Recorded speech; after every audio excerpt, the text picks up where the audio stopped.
네, 반갑습니다. 즐거운 역사 시간입니다. 선생님 맨날 즐거운 역사 시간이라고 인사는 하는데요. 사실 이 인사말에는 두 가지 의미가 있어요. 우선 첫 번째는 여러분이 정말로 좀 기분이 업돼서 좀 즐겁게 수업을 딱 참여하면 좋겠다라는 마음이 있는데요. 선생님이 군대 가서 느꼈던 건데, 군대 가서 그 웃음 박수란 게 있었어요. 그게 뭐냐면은 그냥 아무 이유 없이 갑자기 웃음 박수 하면은 막 웃으면서 박수 치는 거예요. 근데 이게 되게 웃긴 게 이게 하하하고 막 박수 치는 건데 진짜 즐겁더라고요. 그러니까 다 같이 그냥 박수 치면서 웃으니까 그냥 기분이 좋아지더라고요. 그래서 여러분 딱 처음 인사할 때 조금 여러분도 좀 즐거운 마음으로 기분이 업돼서 수업을 잘 들으면 좋겠다. 라 그래서 이 인사를 하고요. 또 두 번째는 진짜로 여러분이 이 수업을 통해서 좀 즐거움을 얻었으면 좋겠습니다. 여기서 말하는 즐겁다는 게 진짜로 그러한 경험을 했으면 좋겠어요. 내가 모르고 살았던 것을 알게 되었을 때 얻는 기쁨, 그런 즐거움이 있습니다. 아직까지 내가 공부를 하면서 즐거움을 못 느껴본 친구들은 한번 이번 수업을 집중 한번 해보세요. 해보고, 저런 게 있었구나. 저런 상식이 있었구나. 그래도 내가 모르던 걸 알게 됐는데, 어떻지 내 기분이? 한번 내 기분을 되돌아보고, 그 기분이 좀 그래도, 새로운 걸 알게 됐더니 좀 재밌었다. 조금이라도 좀 재밌었다라고 하면은 정말 여러분 큰 성장을 한 거거든요. 그래서 좀 즐겁게 새로운 지식을 좀 쌓아가면 좋겠다라 그래서 이렇게 인사를 하는데요. 한번 같이 새로운 지식도 얻고 좀 좋은 기분으로 수업을 시작해 보도록 하겠습니다. 자, 오늘의 수업 주제는요. 14번째 시간 제국주의에 대해서 한번 배워보고자 하는데요. 우리나라도 옛날에 언제였지? 이제 1900년대 일본은 제국주의의 피해 국가였잖아요. 우리나라도. 그래서 과연 제국주의는 과연 무엇이길래 어떻게 일본처럼 막 우리나라를 지배한 것처럼 왜 강한 나라는 약한 나라들을 지배했을까? 그 배경을 한번 살펴볼 건데요. 그 배경을 살펴보기 전에 선생님 사진 한번 띄워보도록 하겠습니다. 자, 지금 보시면 한 동상이 있고 이 동상이 지금 빨간색으로 라카치 되어 있는데요. 이 동상의 주인공은 벨기에 왕이었던 레오폴트 2세였습니다. 이 레오폴트 2세 동상이 왜 이렇게 지저분해졌냐? 그 이유는 이 동상의 주인 레오폴트 2세의 별명이 있는데요. 이 사람 별명이 바로 콩고의 대학살자였습니다. 콩고는 아프리카에 있는 거대한 나라입니다. 당시에 벨기에는 19세기 후반에 이 콩고 지역을 다스리게 되었고요. 이 지역을 다른 유럽 국가들, 제국주의 국가들도 기겁을 할 정도로 엄청나게 수탈하고 악랄하게 학살했습니다. 당시에 벨기에는 산업혁명을 이룩하고 나서 산업화의 필수적인 재료였던 고무가 매우 필요했는데요. 이 고무를 얻기 위해서 당시에 콩고 사람들한테 2주 동안 약 14일 동안 고무를 3에서 5kg, 3에서 4kg 정도를 채취해 오라고 합니다. 그런데 이 3에서 4kg 되는 양이 보통 그 당시에 한 달 가까이를 일을 쉬지도 않고 일을 해야만 얻을 수 있는 양이었다고 하는데요. 그런데 그 한 달 동안 일을 해야 되는 양을 2주 동안 하라고 하니까 이거를 가져온 사람이 없게 된 거죠. 그러자 어떻게 했냐면 고무를 채취하지 못한 사람들 팔을 자르기 시작합니다. 너 이번 할당량 못 채워서 팔을 자릅니다.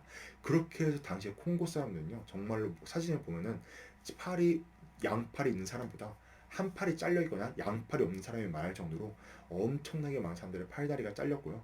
그래서 이때 콩고 인구의 약 1000만 명 정도가 죽거나 또는 피해를 입었다고 합니다. 정말로 오늘날까지도 이 레오폴트라는 사람은 매우 큰 비난과 비판을 받고 있는데요. 정말로 이렇게 제국주의, 어떻게 사람이 저렇게 다른 사람 또는 다른 인종과 민족 그리고 다른 나라를 저렇게 잔인하게 탄압할 수 있을까? 도대체 왜 그랬을까?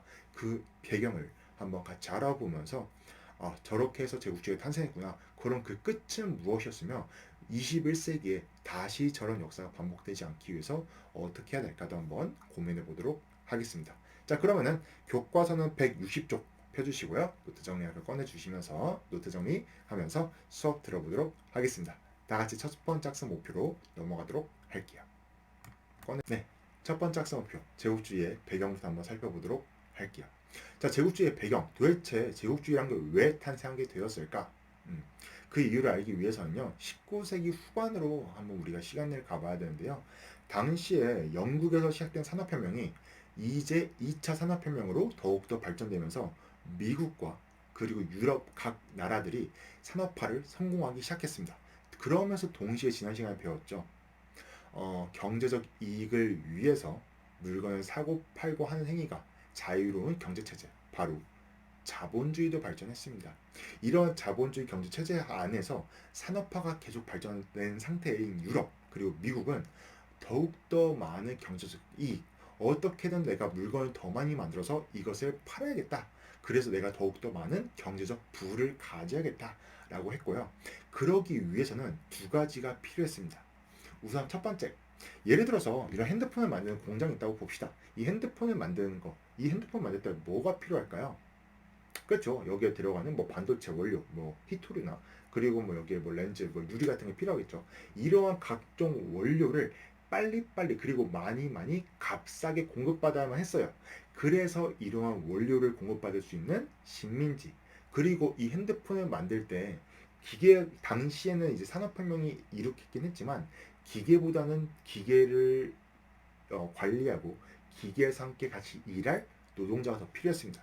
그래서 이런 물건을 많이 만들기 위해서 원료와 노동력이 필요했고 그래서 당시에 미국과 유럽 같은 강한 나라들은 다른 나라를 점령한 다음에 거기에 원료를 수탈하고 거기에 사람들을 값싼 노동력을 데려와서 노동력으로 착취했습니다. 그리고 두 번째, 이렇게 원료와 노동력을 착취해서 물건을 만들어면 물건을 또 뭐 할 것이 필요할까요? 그쵸. 물건을 팔 장소가 필요하겠죠. 그래서 물건을 팔 수 있는 시장을 확보하기 위해 다른 나라를 지배하고 그들이 만든 물건을 강제로 판매하는 이런 식으로 당시의 제국주의는 산업화 그리고 자본주의 경제체제가 발전하면서 더욱더 많은 경제적 이익을 위해 원료와 노동력을 필요하고 그리고 상품 판매 시장이 필요했기 때문에 다른 나라를 점령하기 시작했다. 그래서 제국주의가 시작되었다는 것 아시면서 두 번째 학습 목표 제국주의의 그럼 의미는 무엇이냐?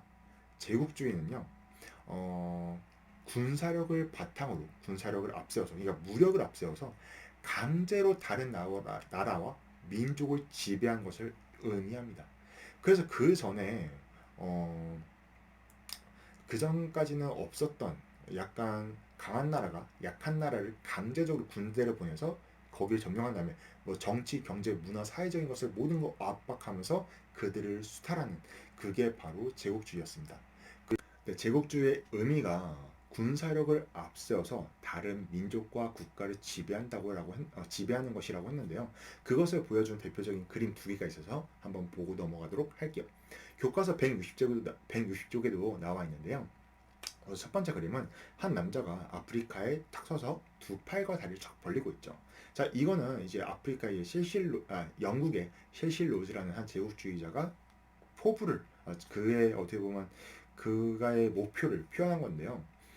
그는 당시에 영국 같은 경우에는 아프리카를 지배하면서 거기서 나오는 경제적 이익을 싹 다 가져가겠다라고 했고요. 그래서 이때 군대를 파견해서 아프리카를 차례차례 점령해 나가기 시작했습니다. 그리고 나서 영국뿐만 아니라 수많은 나라들이 아프리카가 당시에는 유럽보다는 경제적 그리고 특히 군사적으로 매우 약했어요. 그래서 이 아프리카에 군사력을 투입시켜서 그 흑인들을 강제로 노동 착취시키면서 경제적 이익을 약탈해 갔는데요. 그것을 보여주는 두 번째 풍자가 이것입니다. 지금 보시면 웬 남자가 흑인이 누워 있는데 입에 막 뭐 부어 넣고 있고 또 옆에 한 남자가 거의 막 쥐어 짜고 있고 그리고 거기서 막 흑인에서 금이 쏟아지고 또 오른쪽에는 한 성직자가 그냥 가만히 있는데요. 이게 진짜 제국주의로 보여주는 딱 한 컷 그림 요약이에요. 실제로 당시 유럽인들은 아프리카 흑인들에게 막 술을 먹였다 그래요. 왜냐면은 술이 먹으면 제정신이 아니게 되거든요. 진짜 여러분 나중에 성인 돼서도 지나치는 음주는 하지 않길 바랍니다. 아무튼 사람이 술을 먹으면 인사불성이 되잖아요. 막뭐 제대로 된 생각을 못 하잖아요. 그러니까 당시 흑인들에게 술 먹이면서 야 너 이거 마시고 빡세게 일해 말하면서 이 사람을 막 인사불성 시킨 다음에 막 생각도 못하게 막 일만 하는 기계로 만드는 거예요. 뭐 중독된 완전히 중독시켜서 그냥 일만 하도록 그리고 이 사람은 흑인이 죽을 때까지 쥐어짜고 있는 거죠. 실제로 레오폴트 2세가 아까 선생님 수업 처음에도 얘기했잖아요. 사람이 한 달 동안 일해야 될 양을 2주 만에 쥐어 짜버렸다고. 그래서 2주 동안에 그걸 못하면 팔다리를 잘라버리는 그만큼 흑인들을 엄청나게 쥐어 짠다. 노동력을 엄청나게 쥐어 짜면서 아프리카 또는 다른 약한 나라들, 인도나 동남아시아 이런 약소국들의 식민지를 삼아서 그들의 노동력과 원료를 무지만이 착취해 갔어요. 그러면서 동시에 그들은 이들에게 당시에 기독교 가톨릭은 이들에게 우리 가톨릭 교리를 전파해야 돼라고 하면서 다양한 선교사들이 아프리카에 건너갔는데요.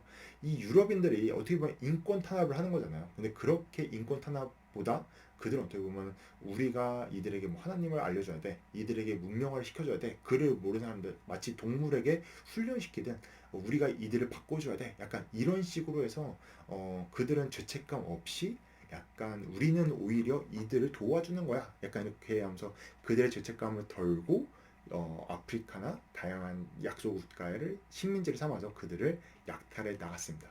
그래서 이 그림이 어떻게 보면 유럽의 제국주의를 한 컷으로 보여주는 풍자하다라고 보시면 되겠습니다. 네, 세 번째 학습 목표, 제국주의의 지배 논리를 한번 살펴보도록 하겠습니다. 생각해 볼게요, 한번.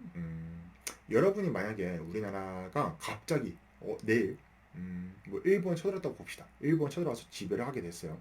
그래서 일본 사람들한테 돈을 가져오라. 안 가져오면 팔다리 자르겠다라고 했으면 여러분은 찬성을 할까요? 아니면 반대를 할까요?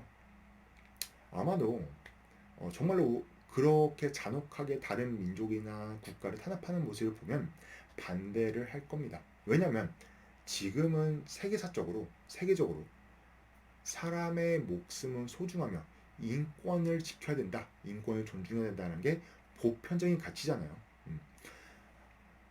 아무리 내가 강하더라도 약자를 괴롭히는 순간 그것은 폭력이 되고 잘못된 행동이 됩니다.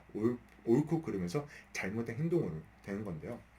그럼 그 당시에 제국주의가 이렇게 팽창이 되고 빠르게 확산이 될 때 반대의 의견이 없었다는 말은 그 당시에는 그러한 보편적 가치가 없었다는 뜻이죠. 왜 당시에 유럽 그리고 미국 같은 당시의 제국주의 국가들은 왜 다른 나라와 민족을 탄압하는 과정 속에 그렇게 죄책감이 없었을까? 그 이유, 왜 제국주의가 정당화될 수 있었을까? 그 이유 두 가지를 보면요. 우선 첫 번째는 사회 진화로 때문입니다. 사회 진화론은 무엇이냐면 이제 스펜스라는 한 사회학자가 주장한 것인데요. 그 학자가 우선 진화론이라는 것에서 근거를 합니다. 자, 진화론은 뭐냐면 이제 찰스 다윈이라는 한 과학자가 종의 생물학을 좀 공부했더니 생물은 우성과 열성이 있는데 우성 뛰어난 유전자만이 살아남더라. 좀 뒤처지거나 약한 유전자는 쇠퇴하더라. 그렇게 해서 이제 진화론이라는 것을 주장했어요. 그래서 생물은 끊임없이 진화하면서 성장했다라고 해주는데요. 이것을 사회학자 스펜서가 그대로 접목시킵니다. 그래서 뭐라 했냐면 이 사회는 강한 사회가 있고 약한 사회가 있다. 그래서 역사가 발전되면은 강한 사회만이 살아남는 게 정당한 거다. 즉 지금 유럽과 미국은 산업화를 성공하고 또 무기도 발달되고 경제와 문화적으로도 지금 매우 발달되었으니 저 아프리카 또는 동남아시아나 인도 저런 약소 국가들은 매우 발달하지 못했다. 그래서 저들은 뒤쳐졌기 때문에 우리가 강한 우리가 약한 저들을 지배하는 것은 당연하다. 저들은 역사 속에서 퇴화할 사람이고 우리는 역사 속에서 발전된 인종이다. 약간 이런 식으로 우리는 발전된 사회, 쟤들은 약한 사회, 우리가 지배하는 게 당연한 거야. 그게 생물학적 원리야. 진화론의 원리야. 라고 하면서 그들이 다른 유색 인종들을 지배하는 것을 정당화했고요. 두 번째 논리는 인종주의였어요. 인종주의 뭐냐면 인종마다 차이가 있다라고 보시면 됩니다. 이때 근데 그 차이가 웃긴 게 뭐냐면 백인이 짱이다라는 거예요. 즉 미국과 서양 같은 우리 백인들은 매우 우월한 종자야. 저 흑인 그리고 뭐 황인 저는 유색인종들은 매우 열성한 인자야. 그러니까 우리가 저들을 백인처럼 바꿔줘야 돼 라고 하면서 우리 인종이 더욱더 뛰어난 인종이라는 인종주의가 생겨났습니다. 그러면서 지금 그것을 풍자하는 그림을 한번 보면요. 지금 이게 굉장히 좀 어떻게 보면 이게 뭔가 싶을 텐데요. 당시에 백인들은 이 흑인들을 야 흑인은 저거 흑인은 뭐 불교한 인종이야. 저거는 뛰어나지 않은 인종이야. 뭔가 부족한 인종이야. 저들을 백인으로 바꿔줘야 돼라고 하면서 당시에 지금 그림을 보시면 백인 한 어린 백인 아이가 흑인 아이를 막 백인처럼 바꿔주고 있잖아요. 이게 그들의 논리였어요. 즉 그들은 뭐라고 했냐면 우리는 뛰어난 인종이기 때문에 저 열등한 인종을 우리가 좋게 바꿔준다라고 했고요. 이게 바로 식민지 문명화론입니다. 이 그림을 한번 보도록 할게요. 지금 그림을 보시면 교과서 161쪽에도 해설이 나와 있는데 앞에 가는 사람 어떤 한 두 사람이 막 매우 많은 사람들 짊어지고 가고 있잖아요. 지금 앞에 가고 있는 빨간색 코트를 입은 사람은 영국이고요. 그 뒤에 뒤따라서 지금 이제 모자를 쓴 사람은 미국인인데요. 이들이 지금 다양한 식민지를 지배하고 그 다양한 민족과 인종을 짊어지고 지금 올라가고 있잖아요. 이 그림을 보면 영국과 미국이 좋아 보이나요? 좀 안 좋아 보이나요? 그러니까 좋은 사람처럼 보이나요? 나쁜 사람처럼 보이나요? 지금 이 그림은 완전히 영국과 미국인을 굉장히 미워하고 있죠. 우리는 식민지인들을 도와주고 있는 거야. 우리가 저 문명이란 사회로 우리가 지금 도와주고 있는 거야. 라고 하면서 굉장히 미워한 그림입니다. 이게 당시의 생각이었어요. 이게 바로 문명화론이라는 건데요. 이게 뭐냐면 식민지 사람들을 우리가 문명화로 한다. 즉 문명, 그럴 문자의 밝은 명자예요. 그래서 인류의 역사적인 문화적으로 우리가 발전시켜준다. 즉 우리보다 열등하고 부족한 저 인종, 흑인과 유색인종들을 우리 백인들이 끌고 가면서 저들을 발전시켜준다는 게 식민지 근대론입니다. 굉장히 무서운 거예요. 이들은 그 흑인들과 유색인종들을 그렇게 잔인하게 죽이고 탄압해 가면서 정당화했던 거예요. 야, 우리가 너네를 죽이는 게 아니야. 사실은 우리는 너네를 이렇게 악착같이 쥐어짜는 게 아니라 너네에게 일을 시킴으로써 너네가 발전시켜주는 거야. 야, 우리가 너네를 지배하는 게 얼마나 좋니? 라고 하면서 정말로 그들의 죄책감을 덜고 식민지배를 정당하고 제국주의 정당히 나가는데요. 굉장히 무서운 논리죠. 이게 일본도 똑같아요. 우리나라 조선을 지배하면서 뭐라 했냐면, 야 조선 너네 철도 없었잖아. 야 조선 너네 원래 막 그 뭐지 발전도 안 돼 있었잖아. 우리가 너네 건물 올려주고 철도 깔아주고 우리가 발전시켜 준 거야. 그러니까 우리한테 고마워해라고 하는데요. 실질적으로 그 제국주의 국가들이 식민지 국가를 지배하는 때 왜 철도 깔아주고 왜 그렇게 산업화 시켜주고 왜 도와줬냐? 당연히 그 이익, 그 발전시킨다는 그 이익을 자기들이 뺏어가기 위함이었습니다. 우리나라한테 철도 깔아주고 막 문명시켜주고 전혀 우리나라한테는 이득이 안 됐어요. 다 제국주의 국가들이 뺏어갔습니다. 즉 이들은 겉으로는 이렇게 우리는 식민지를 위해서 일을 합니다 라고 했지만 실질적으로는 그들의 이익을 뺏어갔다. 그래서 이 제국주의 지배 논리 굉장히 좀 무섭습니다. 어떻게 보면 그 국민들까지 우리 정부가 아프리카 지배 이건 아프리카를 위한 일이야 라고 하면서 어떻게 보면 국민들까지도 그렇게 세뇌시켜버리는 굉장히 무서운 식민지배 논리로서 당시 제국주의가 더욱더 퍼져나갔다는 것. 그래서 우리는 항상 좀 생각이 깨어 있어야 돼요. 이렇게 좀 말도 안 되는 논리였잖아요. 근데 이 말도 안 되는 논리가 그 당시에 먹혔다는 거거든요. 그러니까 우리는 항상 언제든지 내가 논리와 생각이 없으면 저렇게 잘못된 생각과 관념에 빠질 수도 있구나. 그래서 항상 깨어 있고 잘못된 점을 찾고 옳고 그름을 판단할 수 있는 능력을 좀 키워나가겠다라고 생각하면 좋겠습니다. 자, 그러면 제국주의가 이렇게 퍼져나가면서 과연 어떠한 충돌과 갈등이 있었는지 한번 보도록 할게요. 네 번째 학습 목표 파쇼다 사건을 한번 보도록 하겠습니다. 자, 우선 여러분 당시 제국주의 국가들은 자신들의 산업화를 이룩하면서 경제적 이익을 위해서 더욱더 많은 식민 지배를 하고 있었다고 했죠. 근데 문제는 지구라는 곳이 이렇게 완전히 계속 팽창하는 곳은 아니잖아요. 한정된 지역이잖아요.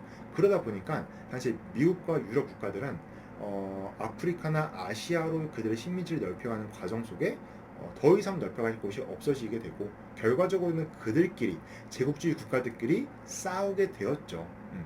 그래서 이때 가장 충돌했던 대표적인 사건이 파쇼다 사건이었는데요. 당시에 아프리카를 두고 영국과 프랑스가 갈등이 일어났습니다. 이때 영국은 이집트 그리고 케이프타운이라는 곳을 거점으로 삼아서 지금의 남아프리카 공화국인데 이 두 곳을 거점으로 삼고 세로로 군대를 보내서 이렇게 영토를 넓혀가고 있었어요. 반면 프랑스는 지금의 알제리, 모로코 이런 지역인데 이쪽을 기점으로 해서 동아프리카까지 이렇게 가로로 영토를 점점 넓혀가는 정책을 펼치고 있었습니다. 즉 영국은 세로로 이것을 세로 종자 써서 종단 정책이라 하고요. 프랑스는 가로로 영토를 넓혀고 있다. 그래서 가로 횡자를 써서 횡단 정책이라 하는데 세로로 가로로 가다 보니까 어디선가는 만나겠죠. 거기가 바로 파쇼다였습니다. 당시에 영국과 프랑스군이 딱 만난 거예요. 그래서 얘들이 전쟁을 할 뻔했는데 그냥 사이좋게 야 우리가 어차피 아프리카 대륙이 이렇게 큰데 굳이 뭐 싸우면서까지 하냐라고 하면서 좀 협의를 보면서 조금 물러난 사건이 있는데요. 그 당시에 그만큼 아프리카나 아시아에 그 제국주의 국가들이 영토를 그렇게 팽창하면서 넓혀가고 있었으며 그들이 이제 서로 맞부닥쳤다라는 것을 대표하는 사건이 바로 이 파쇼다 사건이었습니다. 그만큼 당시 아프리카는요 정말로 유럽의 어떻게 보면 케이크 같은 존재였어요. 그리고 아시아도 점점 유럽과 미국의 식민 지배로 빠지게 되었죠. 당시에 영국은 이거는 그냥 상식으로 알고 계시면 되는데요. 영국은 삼시 정책이라고 해서 오늘날의 이제 케이프타운, 캘커타 그리고 카이로를 잇는 이제 거점을 삼고 이쪽 지역들의 식민 지배를 넓혀왔고요. 당시에 조금 후발주자 산업화를 뒤늦게 시작한 독일 같은 경우에는요. 3B 정책이라고 해서 그들의 수도인 베를린 그리고 바그다드 그리고 하나가 어디였지?